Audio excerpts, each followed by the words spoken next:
우리 공동체는 예배를 드릴 때 무언 사회에 익숙해 있습니다.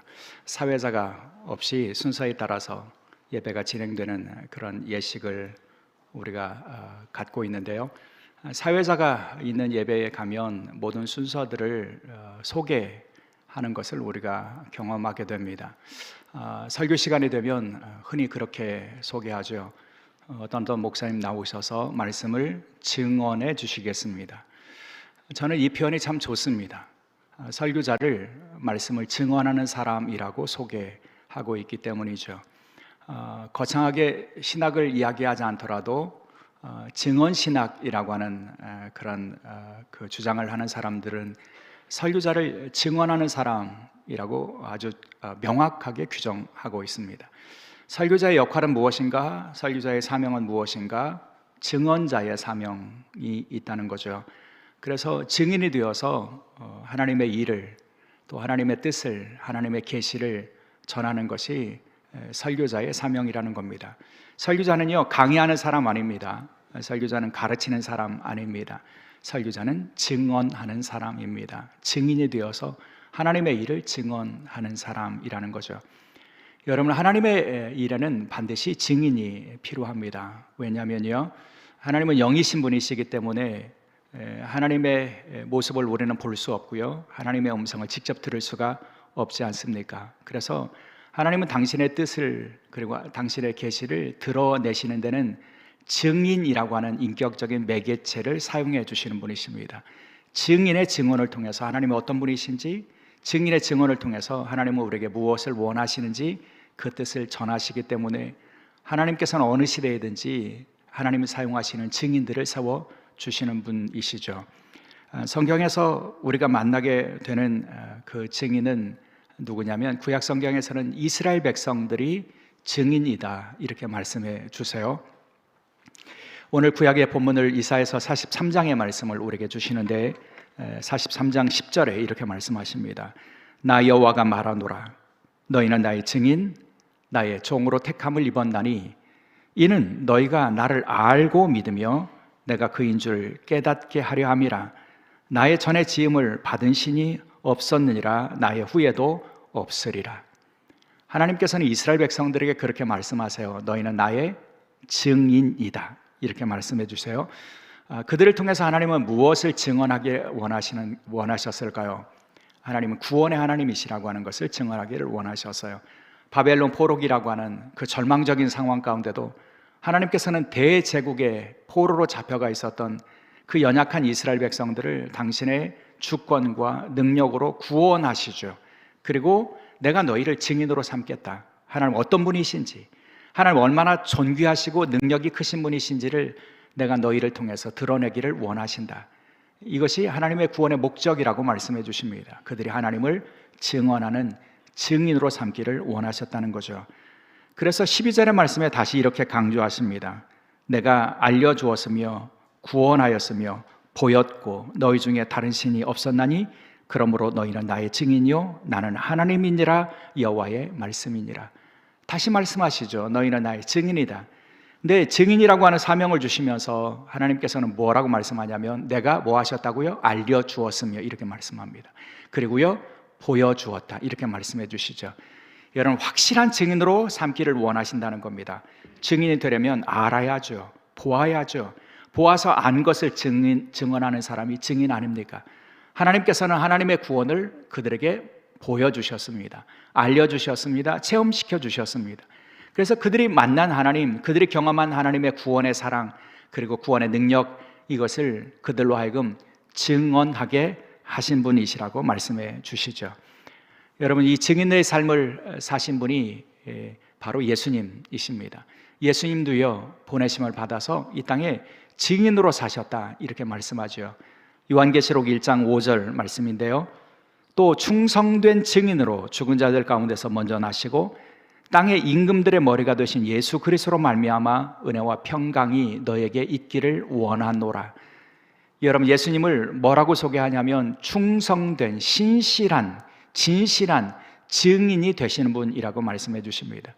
예수님 육신을 입고 이 땅에 오셔서 하신 일은 뭐냐면 하나님을 증언하시는 일, 하나님 나라의 질서들을 선포하고 증언하시는 일을 하셨고요. 그 증인으로서 예수님의 특징은 뭐냐면 신실하셨다는 겁니다. 끝까지 충성스러우셨다는 겁니다. 십자가 죽음까지 그 증인의 사역을 감당하는데 포기하지 않았고 그 일을 끝까지 잘 감당하신 분이셨다. 그래서 여러분 예수님을 증인이 되신 분, 신실한 증인이 되신 분이라고 소개하고 있는 거죠. 그 증인의 사명을 끝까지 감당하신 예수님께서는요, 당신이 감당하신 그 증인의 사명을 누구에게 위탁하여 주셨냐면 교회에 위탁해 주셨습니다. 그래서 주님께서는 교회를 세우시고 그리고 그 제자들을 세우시고 성령 받은 제자들에게 그 사명을 위임해 주셨습니다. 이렇게 말씀하시죠. 사도행전 1장 8절 오직 성령이 너에게 임하시면 너희가 권능을 받고 예루살렘과 온 유다와 사마리아와 땅끝까지 이르러 내 증인이 되리라. 여러분 예수님께서는 당신이 증인이셨는데 그 증인의 일을 다 마치신 다음에 제자들을 향해서 성령을 약속하시고 성령을 받은 그들을 향해서 너희는 이제는 너희가 증인의 역할을 감당할 수 있어야 한다고 말씀해 주십니다. 때문에 실제로 사도행전에서 만나는 초대교회의 특징은 뭐냐면 그들은 우리가 증인입니다. 이 일의 증인입니다. 예수 그리스도의 증인입니다. 이 선포와 고백을 후렴구처럼 반복하고 있다는 겁니다. 사도행전 2장 32절 이 예수를 하나님이 살리신지라 우리가 다 이 일의 증인이로다. 여러분 예수님의 사건의 증인이라고 고백하고 있고요. 3장 15절 생명의 주를 죽였도다 그러나 하나님이 죽은 자들 가운데서 그를 살리셨으니 우리가 이 일의 증인이다. 여러분 그들은 예수님의 십자가 죽음과 그리고 부활 사건의 증인이라고 그들은 고백하죠. 5장 32절 우리는 이 일의 증인이요 하나님이 자기에게 순종하는 사람에게 주신 성령도 그러하니라. 우리를 자신들을 증인이라고 고백하고 있습니다. 10장 41절 우리는 유대인의 땅과 예루살렘에서 그가 행하신 모든 일의 증인이다. 여러분 예수님의 사건을 그들은 증언하는 그런 사명을 예수님께서 그들에게 맡겨주셨다고 고백했고요. 그리고 고백한 것에서 그친 것이 아니라 그 일을 순종으로 감당하고 그 사명을 감당하면서 우리는 그 일의 증인이다. 우리가 증인이다. 우리가 보았다. 우리가 예수 그리스도의 십자가를 보았고 예수 그리스도의 부활을 보았다. 여러분 증언하는 그런 사명을 감당하고 있다는 거죠. 여러분 그것이 이 땅에 세움받은 교회의 사명입니다. 우리 그리스도인들의 사명입니다. 여러분 우리는 때로 부족하고 또 우리가 논리가 부족할 수도 있고 우리가 가지고 있는 권위가 부족할 수도 있습니다. 그러나 중요한 것은 우리를 주님께서 당신의 증인으로 세워주셨다는 겁니다. 그러니 우리가 기회 있을 때마다 듣든지 듣지 않든지 예수 그리스도와 그분의 사역과 그분의 선포와 그분의 죽으심과 그분의 부활을 선포하고 증언하는 사명을 감당하는 주의 종들이 될 수 있기를 주의 이름으로 축원합니다. 그런 의미에서 증인으로 살아가기를 원하는 우리에게 오늘 본문은 매우 중요한 의미를 가지고 있다고 믿습니다. 왜냐하면 증인의 삶을 잘 살아간 한 사람을 우리가 본문에서 만날 수 있기 때문이죠. 하나님께 보내심을 받아서 예수 그리스도를 증언하는 삶을 그의 사명으로 감당했던 한 인물을 우리가 본문에서 만나게 됩니다. 여러분 그가 누구입니까? 세례자 요한입니다. 성경은 세례자 요한이 하나님의 보내심을 받아서 증언하는 일을 맡은 사람이라고 소개하고 있습니다. 1장 6절 하나님께로부터 보내심을 받은 사람이 있으니 그 이름은 요한이라. 여러분 세례자 요한을 일컫는 그런 표현인데 근데 그가 보내심을 받아서 무엇을 했는가? 여러분 1장 7절 그가 증언하러 왔으니 여러분 그는 증언하러 왔다고 고백하고 있어요. 그는 증언자의 사명을 맡은 사람이라고 고백했다는 거죠. 자신에게 주어진 사명은 자신을 드러내는 것 아니라 내가 비친 것처럼 자처하는 것이 아니라 자신은 예수 그리스도의 참빛 되심과 생명이 되심을 증언하는 일을 위하여 나는 온 사람이다. 스스로를 그렇게 고백하고 자신의 정체성과 자의식을 그렇게 고백하고 그렇게 품고 살았던 사람이라는 겁니다. 때문에 그의 사역에는 증언하고 외쳤다라고 하는 모습들이 계속 등장합니다. 1장 15절 요한이 그에 대하여 증언하여 외쳐 이르되 여러분 그에 대하여요 예수님에 대하여요 메시아에 대해서요 그리스도에 대해서요 그는 증언하기 위해서 외친 사람이었고요. 1장 34절 내가 보고 그가 하나님의 아들이심을 증언하였노라. 여러분, 세례자 요한은 증언하는 삶을 산 사람입니다. 증언자였어요. 근데 중요한 것은요, 그가 증언했다라고 말할 때 이 증언하다라고 하는 말은 헬라어 성경에서 읽어보면 법정 용어라는 것을 우리가 기억해야 돼요. 그러니까 이 증언하다는 말은 법정에 가서 자신이 보고 알게 된 것을 있는 그대로 증언하다, 증인이 되다, 그런 의미를 가지고 있다는 거죠. 그러니까 세례자 요한은 자신이 본 것, 자신이 알게 된 것을 증언하는 삶을 사는 사람이라는 거죠. 그래서 그에게 중요한 것은 뭐냐면 내가 보고라고 하는 것이 중요해요. 내가 보았다. 여러분, 여기 보다라고 번역되는 헬라어 동사는 호라오죠. 이 동사에는 내가 눈으로 보았다, 알게 되었다, 그런 의미를 가지고 있어요. 그러니까 세례자 요한은 증인의 삶을 살기 위해서 자신에게 가장 중요한 조건, 전제, 그것은 내가 보았다는 거예요. 내가 보고 알았고 깨달았고, 그래서 그것을 나는 전할 수밖에 없었고, 그래서 자신은 증언하는 삶을 살았다, 이렇게 고백하고 있다는 거죠. 사랑하는 여러분, 세례자 요한이 그렇게 자신이 본 것을, 알게 된 것을 증언했다면, 여러분, 요한복음 1장을 통해서 세례자 요한은 도대체 뭘 증언했을까 하는 관심이 생기죠. 세례자 요한이 외쳤다 이렇게 말하는데 그는 무엇을 외쳤을까? 무엇을 증언하고 무엇을 전했을까 하는 관심을 가지고 오늘 요한복음 1장을 다시 재구성해서 읽으면 세례자 요한이 증언하는 그의 증인의 사명을 감당하는 그 내용이 세 가지로 정리될 수 있다고 저는 믿습니다. 하나는요, 예수 그리스도를 증언하되 그분을 먼저 계신 분, 앞선 분이라고 증언하고 있습니다. 15절의 말씀인데요, 요한이 그에 대하여 증언하여 외쳐 이르되 내가 전에 말하기를 내 뒤에 오시는 이가 나보다 앞선 것은 나보다 먼저 계심이라 한 것이 이 사람을 가리킴이라. 여러분, 세례자 요한은 예수님을 말하면서 전하면서 증언하면서 이분은 나보다 앞선 분이시다, 나보다 먼저 계신 분이다, 이렇게 말하죠. 근데 이것은 논리적으로는 맞지 않아요. 왜요? 세례자 요한이 먼저 태어났거든요. 세례자 요한이 예수님 형이잖아요. 여러분, 공관복음서를 보면 세례자 요한이 잉태된 지 6달이 지난 다음에 예수님에게 성령이 임하셔서 잉태된 일을 전해주지 않습니까? 세례자 요한이 6달 형이에요. 근데 나보다 그 뒤에 오시는 그분을 나보다 먼저 계신 분이시다, 나보다 앞서 계시는 분이다, 이렇게 증언하고 있는 것은, 그것은 예수님이 순서로 혹은 출생의 순서로 그 앞선 것이거나 먼저 되신 것이 아니고요, 중요함, 우선순위, 그것을 말하고 있는 거죠. 그러니까 지위나 순서가 나보다 앞선다는 거예요.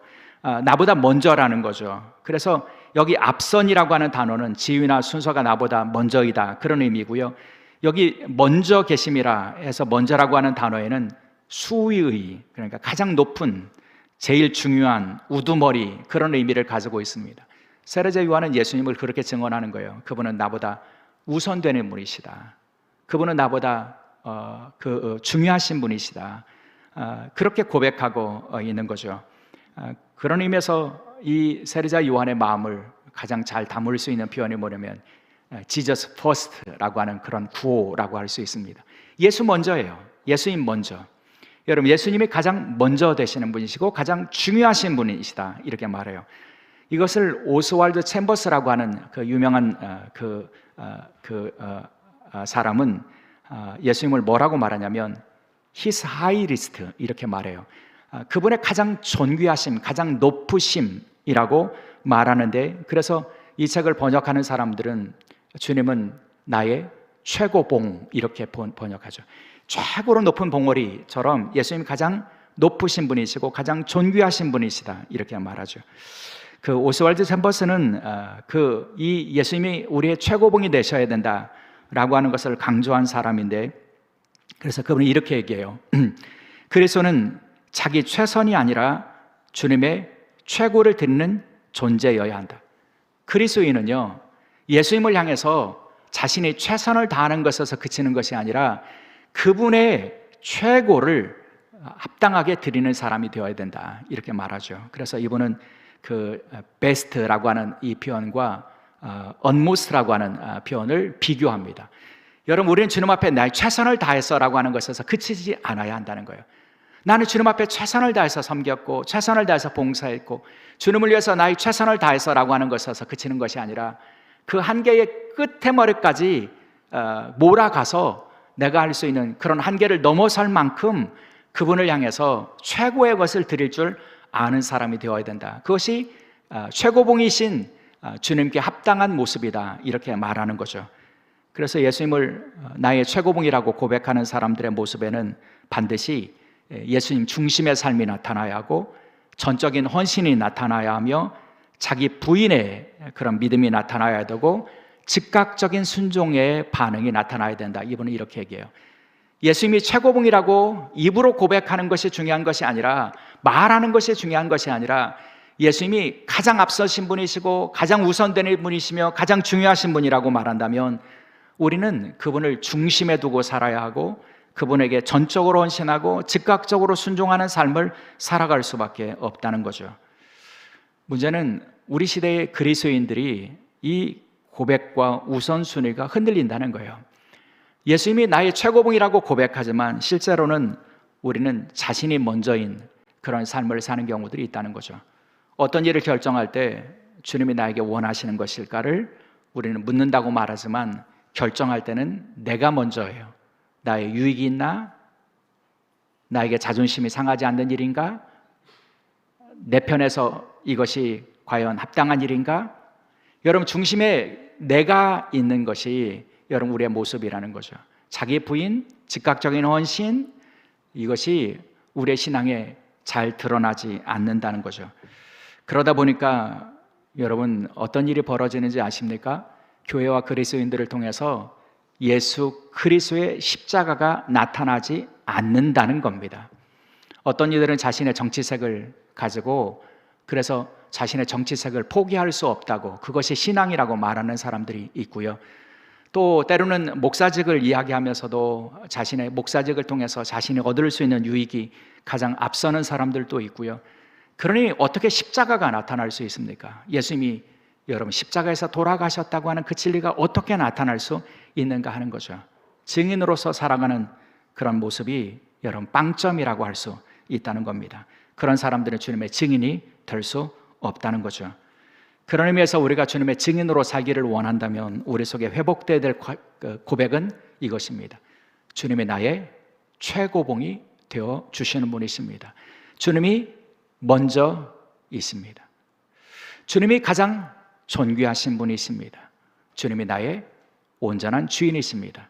여러분, 이 고백을 우리가 회복하면서 그 고백을 가지고 주님을 증언하고 살아가는 증인의 삶을 살아갈 수 있기를 주의 이름으로 축원합니다. 둘째로요, 세례자 요한이 증언하고 있는 증언의 내용은 그분이 하나님의 아들이시다라고 하는 증언입니다. 34절이요, 내가 보고 그가 하나님의 아들이심을 증언하였노라. 세례자 요한은 예수님을 하나님의 아들로 증언했습니다. 분명히요. 그런데 그가 그 예수님을 하나님의 아들이라고 증언할 수 있었던 확신의 근거가 있었습니다. 그것이 뭐냐면 내가 보았다라는 겁니다. 여러분, 세례자 요한이 본 것이 있었습니다. 예수님이 하나님의 아들이라고 하는 분명한 확신을 갖게 한 그런 사건이 있었습니다. 그 사건을 세례자 요한은 뭐라고 말하냐면, 세례 받을 때에 예수님께서 세례를 받으실 때 성령이 비둘기처럼 그 위에 임하여 머물러 계시는 것을 내가 보았다, 이렇게 말씀하죠. 여러분, 예수님의 세례 시대에 하늘이 열리고 하늘의 음성이 들리는 것을 그가 들었다, 이렇게 말씀합니다. 이는 내 사랑하는 아들이고 내 기뻐하는 자다. 하나님께서 인정하신 하나님의 아들이라고 하는 것을 세례자 요한은 그 신비하고 그리고 초자연적인 경험을 통해서 그가 보았고 알았다는 것입니다. 그래서 그는 주님을 하나님의 아들이라고 증언하는 일을 포기하지 않았던 것입니다. 이 주제는 사실 요한복음 1장의 전체적인 주제이기도 합니다. 여러분, 복음서의 기자는, 요한복음의 기자는 예수님을 어떤 분이신가로 증언하면서 그 예수님을 독생자의 영광을 가지신 분이라고 말하지 않습니까? 그분은 태초부터 하나님과 함께 계셨고, 그리고 그분은 모든 만물을 지으신 분이시고 창조주이신데, 그분이 인간의 몸을 입고 육신을 입고 이 땅에 거하셔서 독생자의 영광을 보여주셨다. 그분은 아버지의 품속에 계시는 독생하신 하나님이시다. 여러분 이렇게 증언하잖아요. 예수님이 독생자라고, 유일하신 아들이라고, 하나님의 아들이라고 증언하고 있는데, 여러분 그 증언과 세례자 요한의 증언이 맞닿아 있는 것을 보게 됩니다. 내가 보았다. 그분이 하나님의 아들이다. 여러분 고대 근동에서는 아들에 주어진 그런 특권과 역할이 있는데, 첫째로는 아들은 아버지의 역할을 이어가고 계승한다는 의미가 있죠. 여러분 아들은 아버지가 하는 일을 이어서 계승하는 그런 특권이 있어요. 제사장의 아들은요, 제사장이 되는 거예요. 목자의 아들은요, 목자가 되는 거예요. 아버지가 하는 역할, 아버지의 일을 계승해서 이어가는 특권이 아들에게 있고요. 또 아들의 이름에는 고대 근동에서는 대리자의 권위라고 하는 의미가 있어요. 그래서 아버지가 자신의 이름으로 아들을 보낸다는 것은, 예수님의 그 비유에도 그렇잖아요. 마지막으로 아들을 보냈다 이런 말씀이 나오는데, 아들을 보낸다는 것은 나의 권한을 그리고 권위를 수행하는 대리자라고 하는 의미를 가지고 있어요. 그러니까 하나님의 아들이라고 하는 이 표현은 하나님의 권위, 하나님의 능력, 하나님의 영광을 대신하시는 분이라고 하는 의미가 있고요. 또 아들에게는 상속자라고 하는 의미도 있죠. 여러분 아들은 아버지의 것을 상속하게 되어 있어요. 그것이 특권이라는 거죠. 그것을 그 세례자 요한은 증언하는 것입니다. 그분은 하나님의 아들이시라고요. 그리고 그분이 하나님의 아들 되신다고 하는 것을 믿고 영접하는 것은 우리도 역시 그것과 연결이 되어서 그분이 가지신 그 아들의 특권을 가지고 우리도 하나님의 자녀가 되는 특권을 얻을 수 있다고 하는 것을 세례자 요한은 증언하고 있는 거죠. 그러니 예수님의 그 하나님의 아들 되심을 그는 증언하지 않을 수가 없었던 것입니다. 하나님의 아들을 믿고 그 아들을 통해서 생명을 얻게 하기를 원하셨기 때문이죠. 그런 의미에서 우리가 증인의 사명을 감당하는 동안 하나님의 아들이신 예수 그리스도를 증언하고 그분을 믿고 영접하는 자가 얻을 수 있는 하나님의 자녀로서의 특권을, 그것을 전하고 또 전하는 증인의 사명을 잘 감당해서 그 증언을 통해서 구원과 생명의 역사가 일어날 수 있기를 주의 이름으로 축원합니다. 마지막으로요, 세례자 요한이 증언하는 증언의 내용, 예수님에 대한 증언의 내용은 그분의 하나님의 어린 양이라는 거죠. 여러분 29절의 말씀, 보라 세상 죄를 지고 가는 하나님의 어린 양이로다. 여러분 예수님을 향해서 세례자 요한은 어린 양이라고 하는 증언을 반복하고 있어요. 36절에 또 등장하죠. 보라 하나님의 어린 양이로다. 예수님을 향해서 세례자 요한은 하나님의 어린 양이시다, 하나님의 어린 양이시다 이렇게 증언하고 있는데요, 여기 하나님의 어린 양이라고 하는 이 표현을 이해하기 위해서는 우리가 구약을 통해서 이 말씀을 보아야 합니다. 구약에 보면 하나님의 어린 양이라고 하는 표현이 의미하는 것이 두 가지예요. 하나는 유월절 어린 양이 있죠. 여러분 이스라엘 백성들 애굽에서 나올 때에 애굽에서 이스라엘 백성들의 집에만 여러분 죽음의 신이 유월하는, 그냥 패스오버하는, 통과하는 그런 역사가 벌어진 이유는 무엇입니까? 어린 양의 피를 그들의 문설주와 문지방에 발랐기 때문이죠. 어린 양의 죽음을 통해서 그들의 죽음을 이미 대신했기 때문에 죽음의 신이 그들을 통과한 것 아닙니까? 어린 양은 우리가 감당할 죽음을 대신하는 존재라고 하는 의미가 있고요. 여러분 이사야서 53장에도 어린 양이 등장하는데 이런 말씀이 나옵니다. 그가 곤욕을 당하여 괴로울 때에도 그의 입을 열지 아니하였음이며 마치 도수장으로 끌려가는 어린 양과 털 깎는 자 앞에서 잠잠한 양같이 그의 입을 열지 아니하였도다. 여러분 고난받는 메시아, 고난받는 종의 노래인데 메시아의 모습을 이사야 선자는 뭐라고 전하냐면 어린 양과 같은 분. 근데 그 어린 양이 어떤 어린 양입니까? 도살장에 끌려가는 어린 양이고요, 털 깎는 자 앞에서 잠잠한 어린 양이고요, 여러분 고초를 당하는 어린 양이고요, 능욕을 당하고 상처를 입는 어린 양이라고 말씀해 주시지 않습니까? 근데 그분의 매 맞음으로 인해서 우리가 나음을 얻고요, 그분의 능욕을 받음으로 말미암아 우리가 생명을 얻고 영광을 얻게 되었다고 말씀해 주시지 않습니까? 여러분 하나님의 어린 양은 인간의 죄 그리고 그 죄로 인한 죽음을 대신 감당하시는 분이라고 하는 것입니다. 그래서 우리가 스스로 해결할 수 없는 그 죄와 죽음의 문제를 해결해 주시는 분이 바로 하나님의 어린 양이라는 거죠. 그분이 구원자라는 것입니다. 세례자 요한은 그렇게 예수님이 하나님의 어린 양으로 우리의 죄와 죽음의 문제를 해결하시고 우리에게 생명을 주시는 분이라고 증언하고 있는 것이죠. 사랑하는 여러분, 세례자 요한이 증언한 내용을 여러분 기억하시고 그리고 그것을 우리도 믿고 고백하며 증언하는 증인의 삶을 살아갈 수 있어야 될 줄 믿습니다. 여러분, 우리가 증언하는 예수님은 누구이십니까? 그분은 우리의 최고봉이 되시는 분이십니다.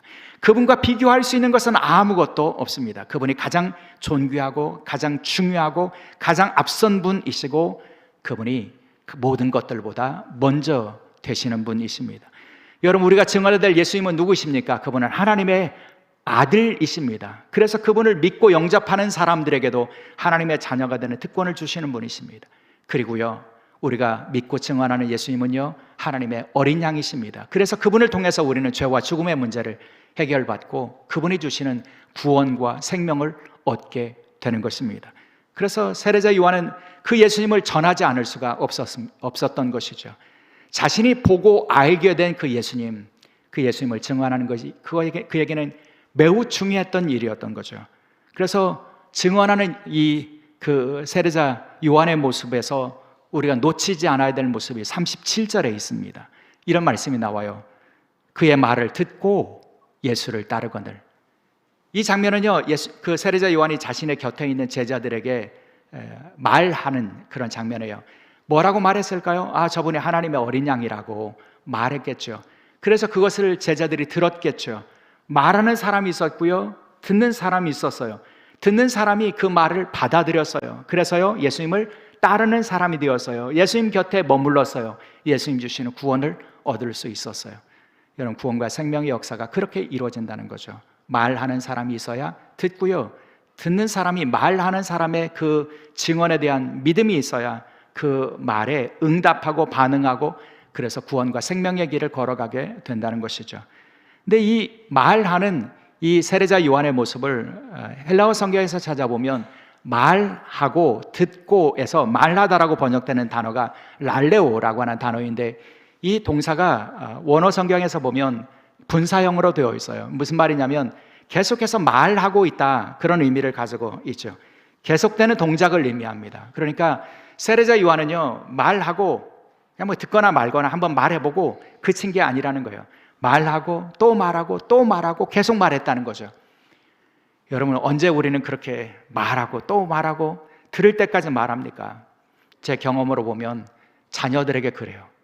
자녀들이 아버지 어머니의 말 잔소리라고 싫어해도, 걱정한다고 싫어해도 말하지 않을 수 없는 것들이 있어요. 조심해야 한다, 몸 조심해야 된다, 건강 관리해야 된다. 여러분, 왜요? 그게 중요한 것이기 때문이죠. 중요하다고 하는 것을 알기 때문이죠. 그게 정말 중요하다는 걸 알기 때문에 말하고 또 말하고 또 말할 수밖에 없는 겁니다. 세례자 요한이요, 말하고 또 말하고 또 말했던 것은 뭐냐면 그분이 바로 하나님의 아들이고 하나님의 어린 양이라고, 그분이 가장 최고봉이 되시는 분이시라고 그는 증언하고 또 증언하지 않을 수가 없었던 것이죠. 사랑하는 여러분, 오늘은 우리가 해외 선교 주일로 예배를 드리고 있는데 선교를 한다는 것은 우리가 증인된다는 것 아닙니까? 여러분, 증인이 되는 사명이 우리에게 있다는 것을 우리가 고백하는 것 아닙니까? 여러분, 우리에게 증언할 내용이 분명해야 되고요, 그리고 그 증언을 포기하지 않고 말하고 전하고 또 전하는 그런 사명에 대한 확신이 그리고 순종이 우리에게 있어야 될 줄 믿습니다. 우리 교회 공동체가 아주 작지만 여러분, 해외를 향해서, 여러분 믿지 않는 사람들이 있는 곳을 향해서 전하고 또 증언하는 사명들을 감당할 때 주님께서 그 말을 듣는 사람들이 나오게 하시고 듣는 사람들이 예수님을 따라 생명과 구원을 얻는 놀라운 역사를 이루어 주실 줄 믿습니다. 우리 교회 공동체와 저와 여러분이 그 사명을 잘 감당하는 주의 증인이 될 수 있기를 주의 이름으로 축원합니다. 기도하시겠습니다. 아버지 하나님, 저희를 증인으로 세워 주셨습니다.